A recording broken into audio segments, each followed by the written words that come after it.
紙で作る短い枝ですね。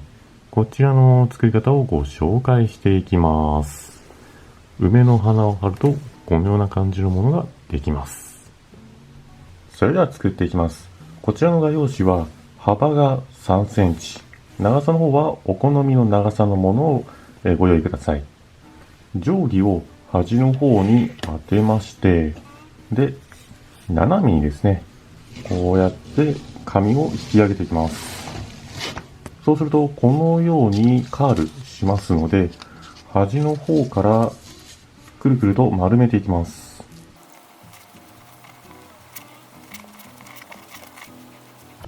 このように筒状に丸めましたら、先端の方を左右に振ってみると緩んだり締まったりするので、それを行いながら引っ張ってで長さ太さの調整をしてみてください。もしも思ったよりも細くならない場合は一旦伸ばして、でもう一度丸め直して、でお好みの太さに調整してください。先端の方を丸めたら持ちながらですね、引き締めながらこうやって巻く方法もありますので、お好みのやり方でやってみてください。ある程度細く巻けましたら、先ほどと同じように緩めながら締める、緩めながら締める。そして太い方も同じように回しながらやると、棒の方が伸びていきますんで、それでお好みの長さ太さに調整してみてください。ある程度長さ太さが決まりましたら、端の方にボンドを塗って貼り付けます。一番太い部分を貼り付けましたら、この先端の方もですね、また緩む方にすると、伸びますので、この状態でも長さの確認をしてみてください。これを残りのものでも同じように作ってください。一つ補足させてください。巻き始める際に角の方向をこのように角度が急な状態であれば、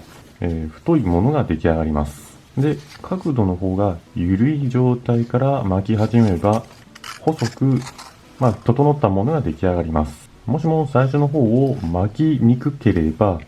定規をですね、当てまして、できるだけ限り定規を当てた際に角度を急ではなく斜めな状態にして、このように引っ張ってみてください。これを何度かやることによって、紙の方がだいぶ柔らかくなりますんで、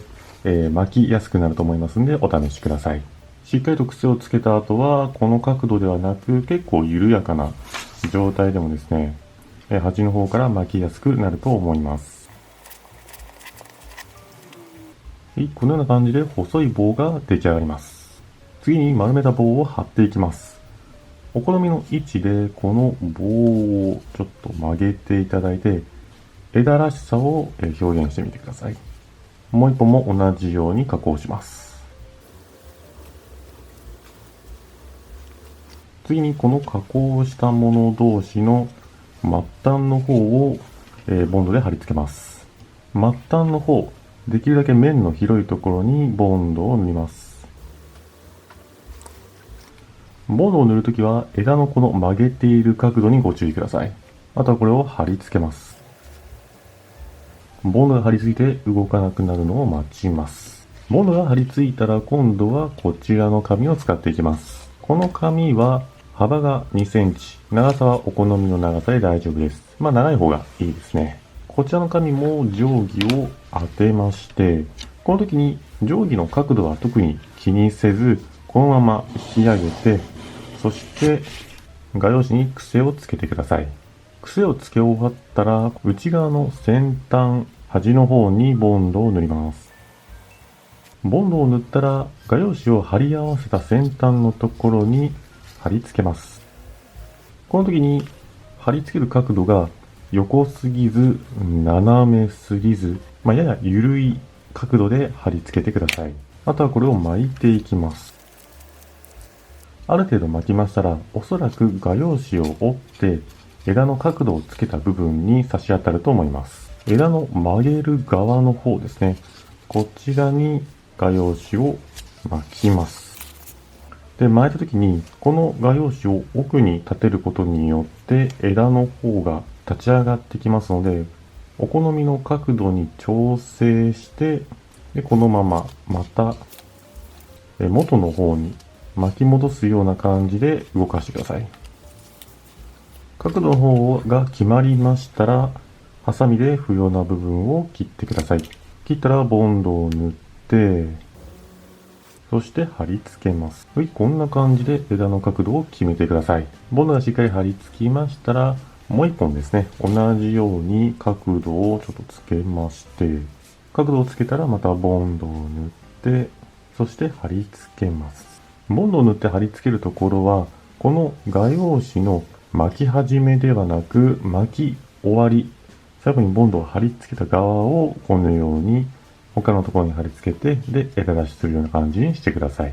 ボンドがしっかり貼り付きましたら、枝の方がこう重ねてる分太くなるので、指で潰していただいて、その後にまた上から紙を貼り付けて、そしてこれをくるくると巻いてください。そしてまた枝出しで曲げるところにこう紙を巻いて、そして角度をこう引っ張ると角度がついてきますんで、これでまた角度を調整していただいて、そして元の方にこのように巻き戻します。そしたら残りのところをハサミで切って、でボンドで貼り付けてください。ボンドの方が貼り付いたら、あとは枝の先端の方、長さの方を、ハサミで切って、で、調整してください。調整できましたら、これで枝の方の完成になります。ちなみにですが、折り紙の作り方も一応ご紹介します。折り紙を半分に切りまして、切ったものを丸めます。棒状に丸めたら、もう一枚の折り紙。これをまず半分に切って、半分に切ったら、またこれを半分に切ります。切ったらまたこれを半分に切ります。半分に切ってある程度細くできましたら、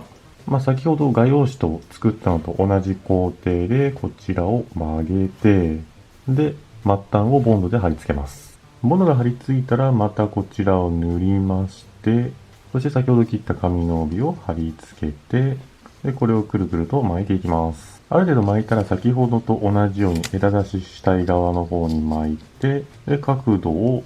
調整してまた巻き戻すというような感じで、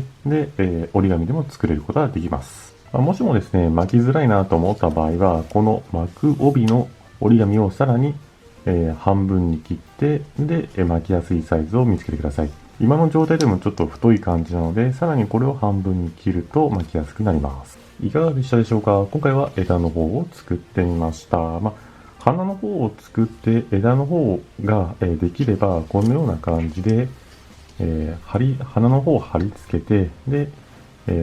立体的な飾りも作ることができるかなと思いまして、で、枝の方を作りました。今回はですね、梅の花をこう貼り付けていますが、椿やサザンカ、これからの時期で言いますと、桜の花などもいいと思いますんで、お好みのものを貼り付けてで飾ってみてください。それでは今回はですね、画用紙で作る立体的な枝の作り方のご紹介でした。ご視聴ありがとうございました。よろしければチャンネル登録と動画の高評価もお願いします。